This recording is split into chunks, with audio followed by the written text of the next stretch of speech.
Hello and welcome to Spring Commander Forge Alliance Forever. We have another quarterfinal game, best of 5, and it's between the winner of the Summer Invitational, Tagada, and we have Espiranto down here. And Esperanto's gone for Seraphim, Tagada for UEF. Alright, let's do the old split screen. People like that, especially for Crazy Rush, I guess. Unfortunately, the minimap is in the way on the left screen, but that's okay. So, let's see what these players do. So far, they've done the exact same thing. I mean, almost. I mean, even the placement of where they put their stuff is very similar. It looks like Tagada's is a little bit closer to his mexes, but see, they both went to the outside of the map with their stuff. So they're going for 2 pigeons, factory, 4 mass extractors. Actually, it looks like the ACU is only building mexes for now. Maybe, I'd wonder if the AC will join in with the power generation soon. I feel like he probably needs to, right? That would be my guess. We'll see, maybe. See, Tagada starts his pigeons down here, so they're in range of the commander. Espiranto actually has to move because he placed his first power generators here. Another thing is that his power generator is kind of in the way of the factory. So yeah, Tagada doesn't have to move. Esperanto moves, you know, a tiny amount. They've both made a scout. And Celine had the opportunity to get a kill there. If Esperanto microed his Celine, he could have easily killed Tagada's scout, but he didn't. Esperanto now goes back to mexes. Tagada has already done so.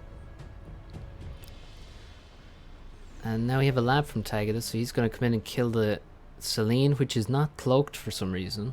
I don't understand. He must have forgotten to turn on the cloaking. And so he goes down. That's really unnecessary. And the Land Scout enters the base. And we exit split screen. So the Scout gets taken out by the Tham. Scout didn't really see much there. To be honest, he saw a land factory and some pigeons. Not exactly revolutionary information. Pretty sure he could have guessed all of that himself. I'm not sure what's going on with these. What's happened here? Just some kind of assistance thing happening. But you might recognize this from Nexus. The difference is though, third air. I remember Nexus went maybe 5th or 6th air here. And I was commenting on how strong an early bomber is, but yeah, both these players are going for 3rd air factory, so they want the 2nd land so they can make some tanks and make probably more engineers would be a good thing to make as well, but they're only making tanks. So yeah, 3rd air, I like it from both of them, both making a bomber, of course. No, wait a second. Esperanto's making an inti, so perhaps he just has the knowledge that Tagada would go for a bomber. I hope he has a... No, it's just intis. Okay, so yeah, not a fan of this anyway. Making an inti to take out the first bomber, I think that would be great. But he should just go for a bomber after that. He's mismicroed, and this bomber might actually get a pass now. We shall see. It doesn't know. It won't. It won't. That's a good kill. Oh, he managed to do 100 damage to this engineer, so that's all he managed to do. The scout gets killed. Inti now from Tagada. As Esperanto continues his build and makes more factories. And multiple engineers making lines of power, but Tagada has more mass right now, so he's done better in the mechs production. Also, an anti-air comes out, which may help Tagada to actually win air. Or at least defend. Oh, that's... yeah, we got idle anti over here, which allows Tagada to win the air fight. And Espiranto definitely is behind on mass, so he does have an engineer helping him out at this point. You'll note how he has separate lines of engineers here. He has groups of 3. You basically want about 4 engineers is kind of the most you want building T1 P-gens. You don't want more than that. You can see Tagada splitting his into groups of 2 and 3 here.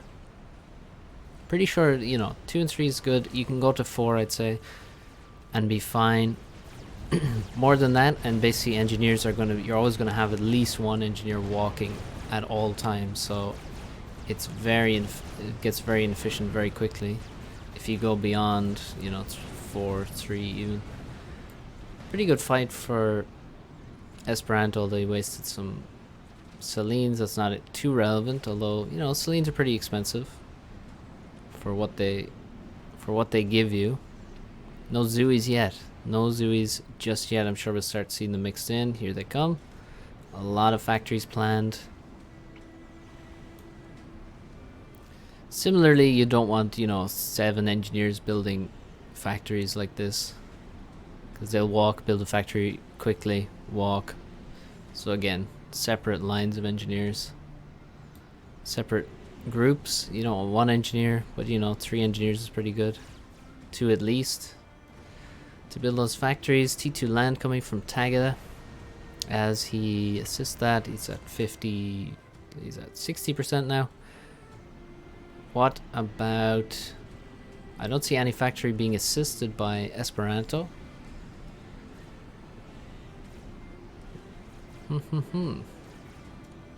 I don't see an upgrading factory here, which worries me a little bit. Okay, now we have the ACU, 3 engineers building mass extractors. This looks like a complete... this is a terrible mistake by the looks of it. This army is not going to get through. This army is far larger. This is going to be an excellent trade for Tagada. And really a terrible error. I mean, Tagada needs to move in here and actually kill this and not allow it to escape, which is actually what's happening. It is going to escape, it seems. The initial fighting seems like Espiranto is doing pretty well, keeping Tagada back, taking some good fights. Almost took an absolutely awful fight here though. And now however, well, this is a pretty good fight for Tagada. You can see how he has greater surface area basically, because he's almost surrounding Espiranto there. Now he retreats to defend against these tanks which want to come in again, and he will successfully fight them off. Espiranto still only has 15 build power, 10 from the ACU and 5 from this engineer building mass extractors. We already saw that Espiranto is surging ahead because of these 3 extra engineers. We also have 1 engineer here building mexes and 1 engineer here, so Espiranto, you can see, is slower to his expansions. And where's T2 land? Here's the other expansion that's going quite slowly. Here, this is T2 land, I think. It is, and there's no assistance, and there's no mass. Needs to add more engineers here. Also queue up a bit more intelligently, because this queue is going to lead to the AC walking back and forth again instead of building. Tagada looks like he's barely moved. You can see he gives a move order, queues up all of these, and then he's good to go. You see he's going to walk here, he's going to build all those without moving. Meanwhile, in the T1 fights, I mean, ooh, a bit of idle time from Tagada there with this units, and you can see he just loses several tanks to Zooies. Zooies are just such a fantastic unit. And it looks like it's actually mostly Zuis at this point for Espiranto. Yeah, far more Zuis than tanks at this point. And it does demand that he continues to micro, but demands similar from his opponent.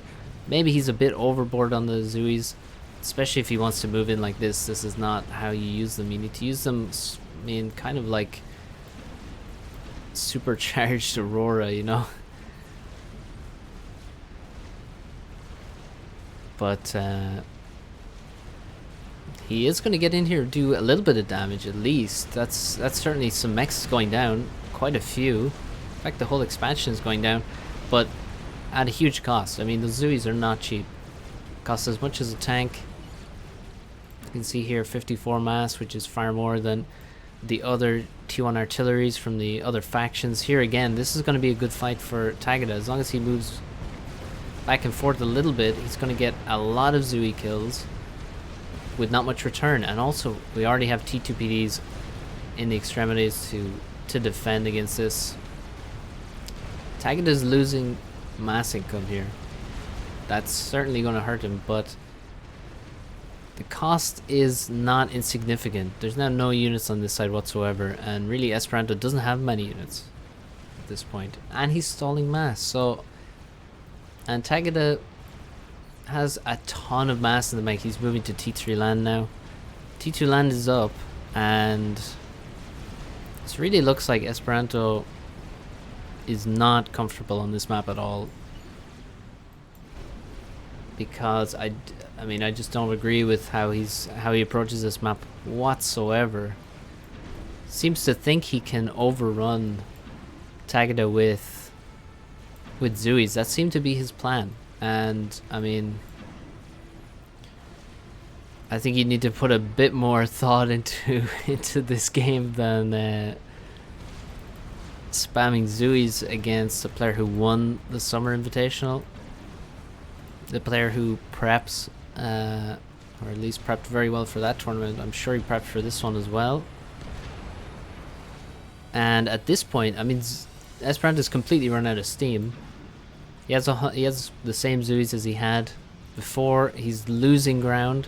There's this side is impenetrable now because there's 12. I mean, there's 11 here in this position, and he's going to have T3 land very shortly. He has tons of mass. He should probably start upgrading some mass extractors.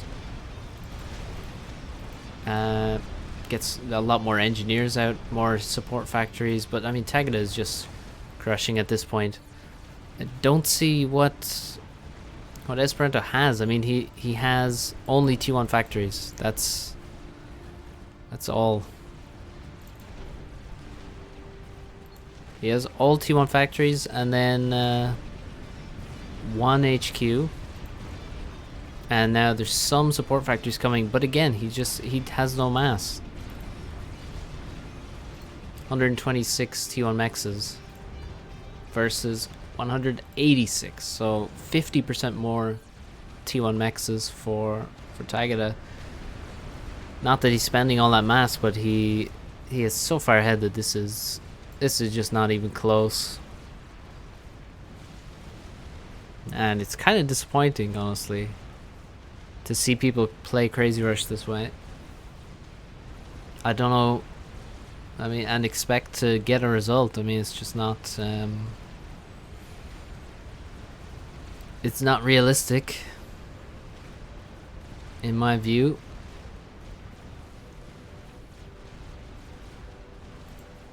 So I think we just wait for this one to play itself out, because I mean, there's not even a plan for Espiranto at this point.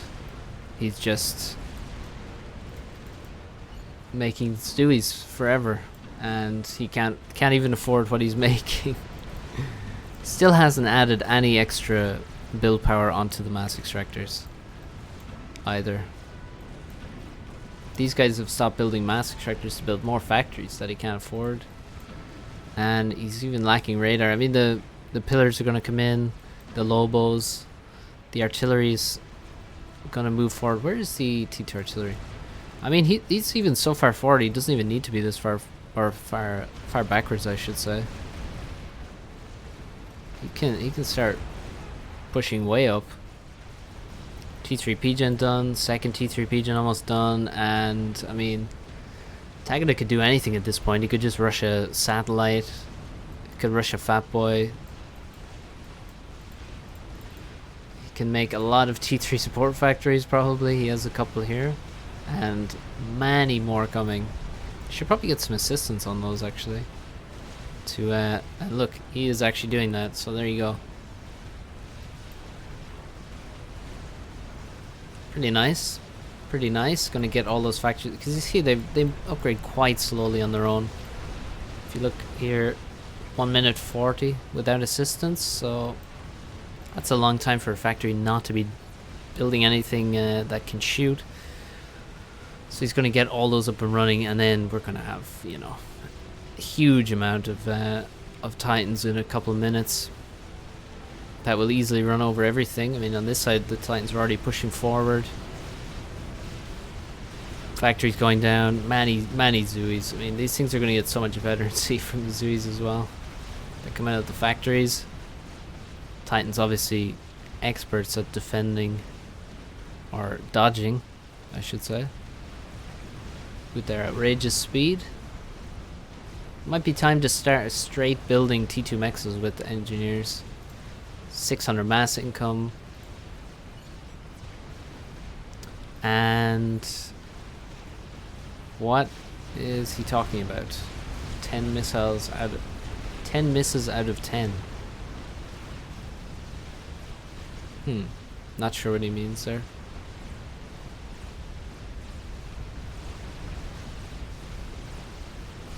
Well, we finally got some support factories from Espiranto, but there's already entire armies of Titans in his base, so it's not exactly too impactful. And there's a Fat Boy started, a lot of T3 engineers. He definitely needs probably twice as many. Maybe it's, you know, kennels at the back perhaps. But ultimately, I mean, the game's over. I guess he could just go AFK at this point, rally everything to Esperanto's base, and the game would end in a short time. I don't even see T2 P-Gens here at all. Does anyone else see them? I only see T1 power. And yeah, I think this game is coming to a close very shortly. Yeah, there goes the commander. Titans, eh? Not a bad unit. Pillars also getting their veterancy. Arty base, largely superfluous. And Tagada just crushed this game. Do not try and kill Tagada with some freaking T1 spam on Crazy Rush. Or really any good player. That's just can't expect that to work. Now maybe some people remember Petrick kind of lost to T1 spam in the last tournament, but well, I mean, maybe it might. I think it was, you know, a lot of Zoos that killed him, but yeah, Petrick didn't play too great in that one, but yeah, good job from Tagada. Pretty, very comfortable game for him. And Esperanto's down 1-0. Let's move on to map number 2.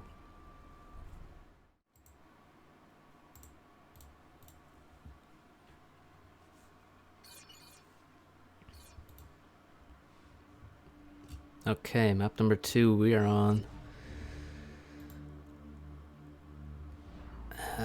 Open Palms. I don't know what's going on here.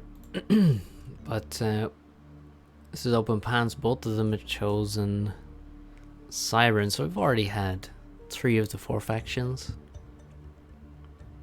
in this series. Pretty nice.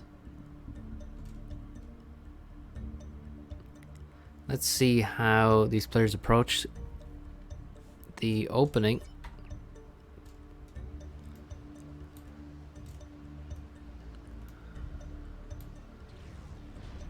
Tagada looks to be doing a build similar to what I do, which is factory, mass extractor, 3 P-gens with some assistance from the engineer, I guess.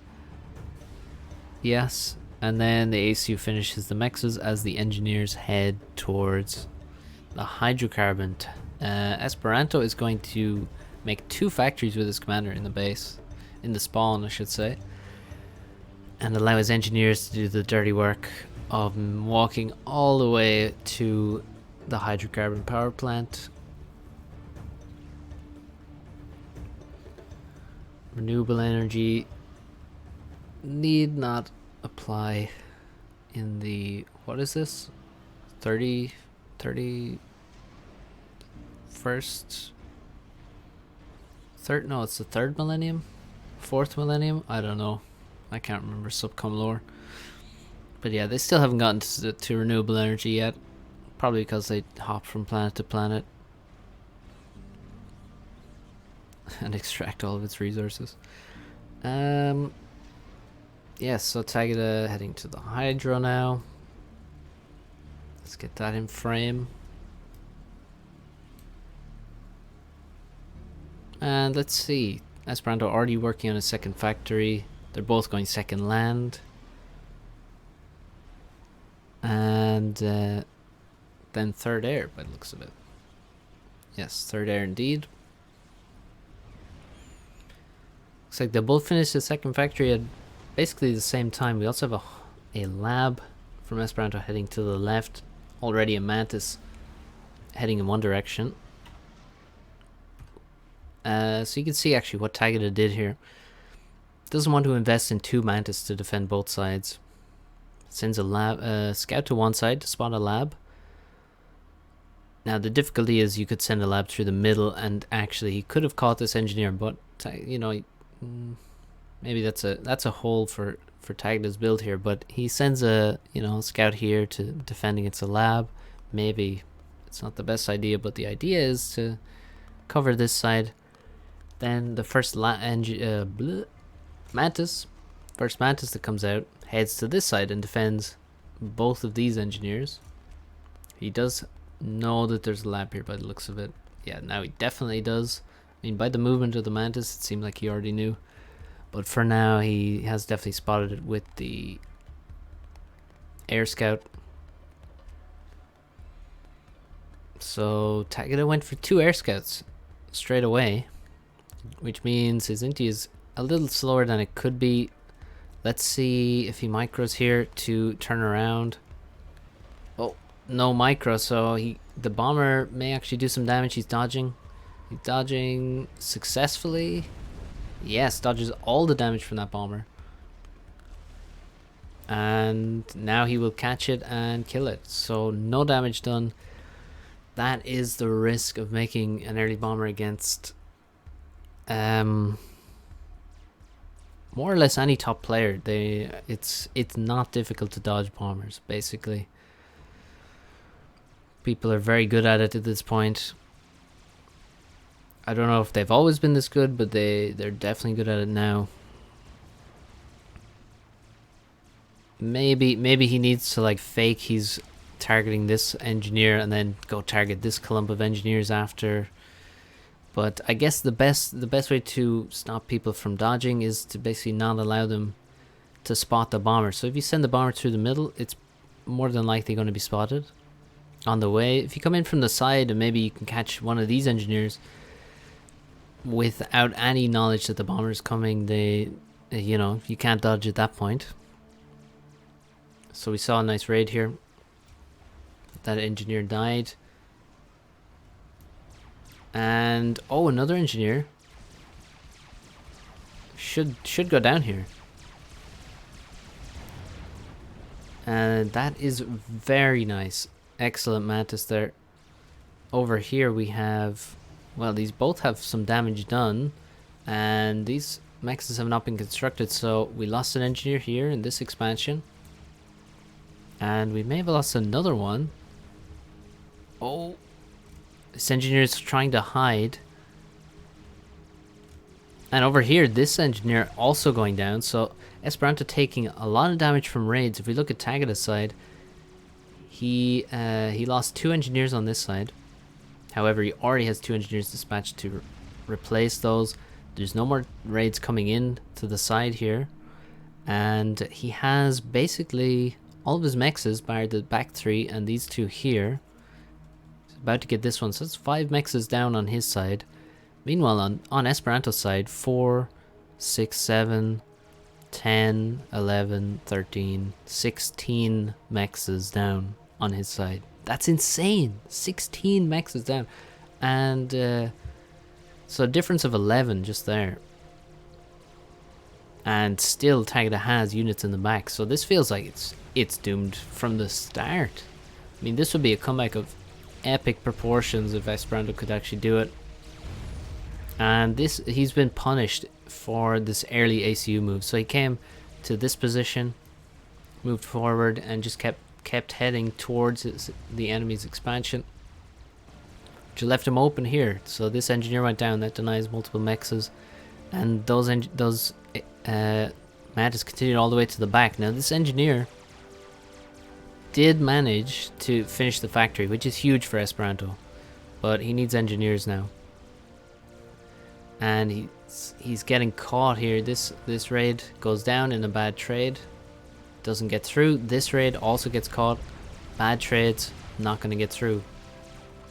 And no mechs is lost. Looks like no engineers lost, or at least nothing relevant basically, because we have a lot of engineers in this area already. And Tagada starts heading in the direction of the enemy base. Now he turns around because he's a bit scared, doesn't want to lose.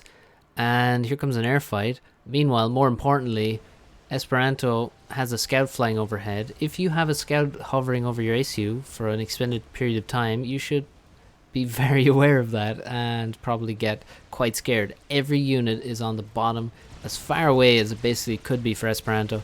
He's getting surrounded by Tagada's units, and that definitely looks like easily enough units to kill him. It takes around 20 units. We have over 20 units here. Generally, it's thought that it takes around 20 units to kill a commander that has no upgrades or veterancy, and it's not even close. He's completely dead, and that was a brutal crush. And it is 2-0. I mean, who cares what happened in the air fight? Yeah, Tagada lost it, but utterly irrelevant, obviously. So whatever Espiranto did in the opening did not work. More so, it failed horribly. Let's go beyond that. And that was a pretty good lesson in how to play open palms. It's all about the raids, and Tagada got off every raid he wanted and more basically in the opening. Like killing this engineer, right? And the engineer in the other main expansion should not really ever happen. That shouldn't be allowed. And Espiranto did a little bit of damage on this side, got around the ACU, but ultimately that's basically all the raiding he managed to get. Others got caught, and it's game over, as he's just down so much mass, then down so many units, and then his ACU is completely out of position. So well played, Tagada, and he's looking for the quick 3-0. Can Espiranto hang on and, you know, take us to game 4 and 5? Let's find out on map 3.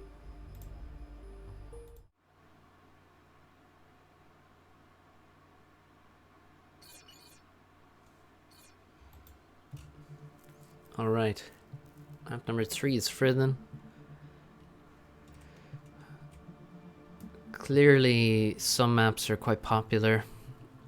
We can already see in this stage Open Palms has come up multiple times.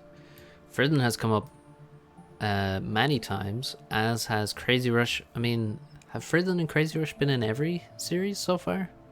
This is the 3rd series I'm casting.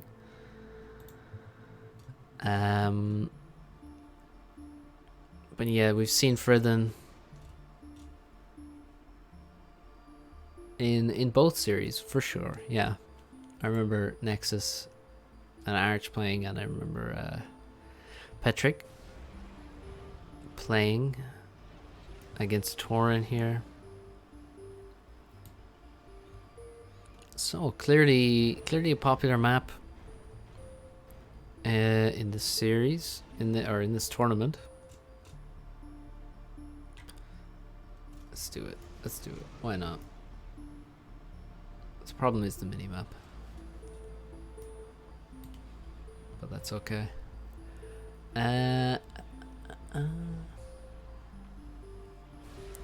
There's a couple of ways to make the build work here, because we have, you know, access to tree reclaim and ice, as in mass reclaim down here. And this is kind of interesting. So Tagada not walking to the Hydro. He doesn't want to walk to the Hydro, I guess, because one, he has reclaim, which will allow him to not move the ACU. He moved slightly here for some reason. I don't know why exactly. Maybe he was maybe to save, maybe he didn't have resources to build here, so he moved a little bit till he had resources, then he continued constructing. But basically he doesn't want to move to the Hydro, because then he's going to have to turn around and walk on in this direction. So that's why he moves. He doesn't want to move to the Hydro. That's why he wants to avoid it. And Espiranto, same story for him. Now it looks like Tagada is going to have his air factory faster. I missed slightly the timing of the land factories, but Espiranto has made one extra P-gen and is going to end up with probably power overflow. I mean, almost definitely, yeah. So that's already an error in his build here. So he immediately goes for another air factory. So he's already wasting resources. You can see, I knew immediately he would overflow, because you can see what Tagada did after he made the air factory. He immediately starts assisting him with 3 engineers. So he wants to take control of air quickly. Again, we've said it before on this map that air is very important, and already we basically prefer what Tagada's done here. Espiranto now balances himself out a bit better. Tagada could certainly afford another factory, but has been prioritizing the air production first, which, you know, is that worth it? Is it not? Hard to say, as he is only making inties. If he's going for something aggressive maybe at the start, might have worked better to get that assistance going. But okay, he's going now for the transport. Looks like he wanted to get a little bit more power, as of course the transport is quite expensive power wise. You can see the drain there is 120 as opposed to 90 for an Inti, 70 for a bomber, so it is a little bit more resource intensive of a T1 unit. Certainly, maybe he could have had a T2 mechs halfway completed at this point. That would be a cool strategy. I always have a lot of respect for the T2 mechs rush, you know. It's a underestimated tactic at this point in the game's life, it seems. But yeah, so, you know, Tagada floating some mass and stuff for most of the game now. He's had 500 mass in the bank at least. Not great, but the fast transport is good. It's not super fast, but he's very safe. Made 4 or 5 inties, plenty of scouts beforehand, and he's just playing defensively, basically to take his side of the map faster, and from there grind Espiranto into a fine powder. Espiranto looking like he's moving at a similar pace with his expansion. Looks astoundingly similar, because look, this guy's just appearing here, and the same at the bottom. This guy here, I mean, what is this? They're literally playing almost exactly the same. It's kind of disturbing. I don't like it. It makes me scared. And what the hell is going on? Were these guys playing practice games against each other on all the tournament maps and then just ended up with the same builds? Because, I mean, maybe that happened. But it's kind of weird how they hit exactly the same notes. More or less. I mean, the opening factories are slightly different, but every engineer seemed to have ended up in the same position. This is a fantastic raid for Espiranto. Exactly what you want to see at the start of the game. Gets in, kills multiple engineers. There is a factory here which makes the expansion pretty secure. He should have hung around, killed some mexes in my opinion. They're below half HP. And would you look at that? Almost the exact same raid, although less powerful, there's less units here. But look, actually all of these mantas already have veterancy, so they've done extremely well already, even if they're going to die here, but they've all done more than their fair share. Now the mantis hiding behind the factory is very, very helpful.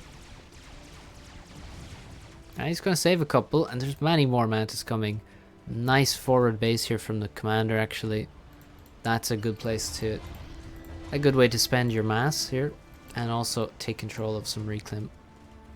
He's also manually reclaimed all of this patch. Meanwhile, Espiranto with none of that on his side, only taking it now, probably not manually, no, using the factory attack move. Pretty good stuff. Tagada maybe not, has for some reason not taken this mass up here, but he has got the Hydro. And what will we see? T2 air? He has a lot of assistance on his air factory. Still no mass extractor upgrades. And his commander is moving towards the front line. He's going to aim to walk into this expansion. There's no engineers here. There are no engineers here. And there is no PD. So, how could he ever hope to stop this commander? I would say there is no hope. Meanwhile, Tagada has a PD. You gotta have a PD. If you don't have a PD, you need the engineers there to build a PD. Which, slightly circular, but you know, with a PD he can defend himself. He can defend his most important expansion.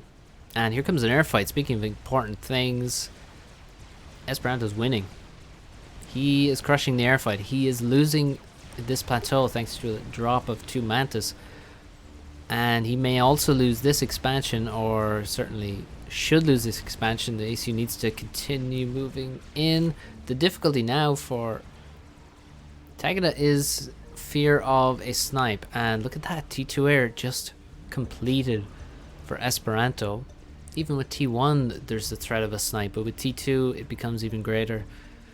Gunships, torpedo bombers if he dips down here, although they may have some difficulty landing. You can see how he placed himself towards the cliff. You want to stand next to a cliff if you're threatened by torpedo bombers. This expansion is doomed. Dead. The ACU barely had to commit to fighting here. Simply this forward base was enough on its own, because again, no PD. PD at the very least will buy you time. And there's so much mass in the bank for Espiranto. I feel like he really was lacking factories, and that led to him lacking units. That led to him now lacking his major expansion.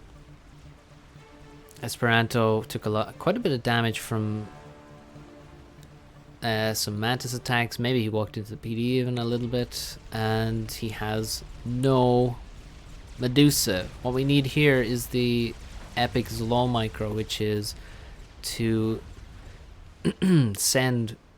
First you have well, you have some mantis here, Let's say you have some mantis here, all these mantis here, then you have one mantis at the front. Now you give the order to the mantis at the back, shift G to next to the PD, the mantis at the front takes the fire of the PD, and then you circle dodge around, dodging all the PD fire as the other mantis rush in and kill the PD for you. Now that is how you get through a PD as Cybran when you didn't bring Medusa.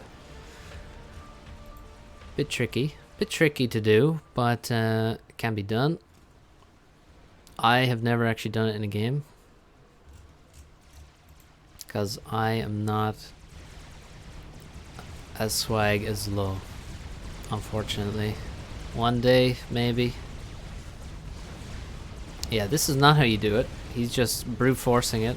There's no dodging here, but he will kill the PD. I think he may have adjusted his priorities to make sure his mantis targeted the PD above the mantis. But that's a lot of reclaim. If he doesn't take this field and also doesn't kill this expansion, it is all for naught, basically, because holy crap, there's a whole army of mantis, 44 mantis. 11 anti-air as well mixed in there, that's pretty good. 9 Medusa. And those gunships are getting wrecked now by the anti-air. I mean, it's going to take some time to kill the gunships, but there goes one. He is targeting down the anti-air. The gunship's losing some HP, and well, it looks like now the anti-air starts attacking the inties. And here comes... Oh, that's why he switched to the inties, actually. I think he manually targeted some inties there, if I had to guess. And now the idea was to, you know, prepare for the air win. Didn't need to go after the gunships. He can win air and then take the gunships out with inties afterwards. And now it looks like all threats are neutralized at this point with that air win. Espiranto manages to save a lot of inties, but you can see he had to retreat there. He would have lost air control almost certainly if he had continued to fight. Espiranto is still fighting here, but without air control, he's in a far more precarious position than Tagada at this point, who has mobile anti-air support in the area. A lot of factories to make more of that. He has static anti-air. He's not making stealth. I don't know why. He should make stealth on his commander for sure. And here comes the air from Tagada, who has T2 air now. T2 air is I mean, it's a no-brainer choice given what's happened in the game. I mean, why make T2 land when your T1 land is already strong enough to overrun the opponent in multiple positions? T2 air gives you the option to deal with that commander a lot more effectively than T2 land does. And here comes the air fight, and Tagada, I'm not sure what his inties are doing. That was a really terrible turn. His inties split up, but he just had way more anyway, so Espiranto goes down. It looks like Esperanto's inties were actually damaged there, a lot of them, which may have contributed significantly. And now Espiranto has virtually no inties, virtually no land, virtually not much of anything in this match that he has to win to stay in the tournament. Looks like a quick 3-0 for Tagada as he rains down rockets from the sky onto Espiranto's pointy head. Where's he gone? He disappeared. Oh. He's gonna poke himself down into the water. Wet his feet. We can ground fire on top of here. At least until he gets into the deep water. Maybe now he's too far down. But it's worth a shot. As, you know, Cybran gunships do have area of effect damage. Espiranto relegated to attempting to raid his own expansion now. You hate to see it. Here comes the torpedo bomber. Esperanto is simply elongating the series for no purpose whatsoever. That torpedo bomber is really struggling with the terrain and had not reloaded his torps.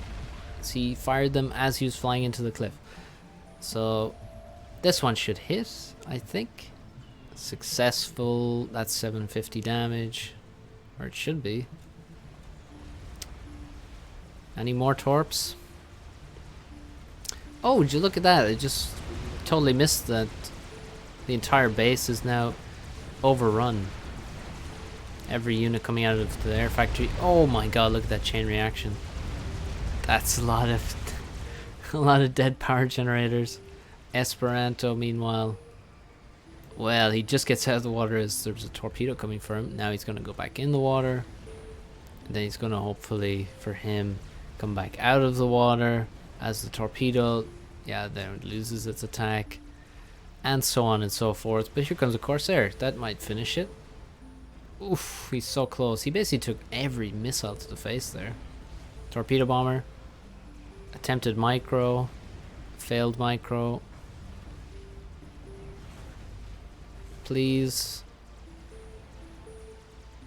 Kill.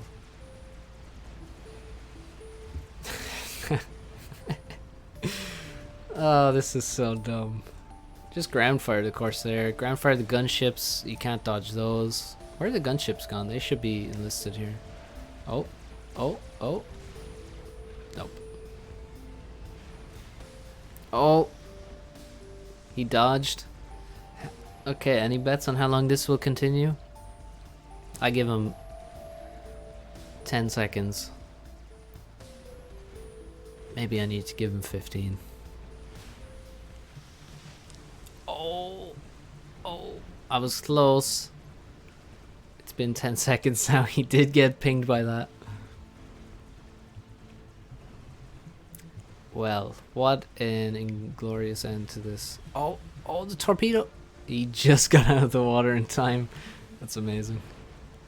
He dodged most of that. And he's dead. Right? There we go. See, the gunships. That's all he needed the entire time. The gunships could have ended this a long time ago. 3-0. That was the most brutal crush we have seen in the quarterfinals. No doubt about it. Which is saying something considering Nexus was up against Arch, and I mean Arch was even a sub into the quarterfinals, so pretty good from Tagada. Espiranto, I know he hasn't been as active as before on FAF, so he really well, he needed a bit more practice time before this tournament, clearly, but again, he got a rough draw getting Tagada in the quarterfinals, so it's always a tough match for him, but well played Tagada. He goes through to the semi-final. We've already seen Nexus and Petrick through to the semis as well. One more quarterfinal to go after this, and then we're on to the real meaty part, the semi-finals and the final to follow. So stay tuned for those. Check out the links at the end of the video, and I will see you next time, guys. Have a good one.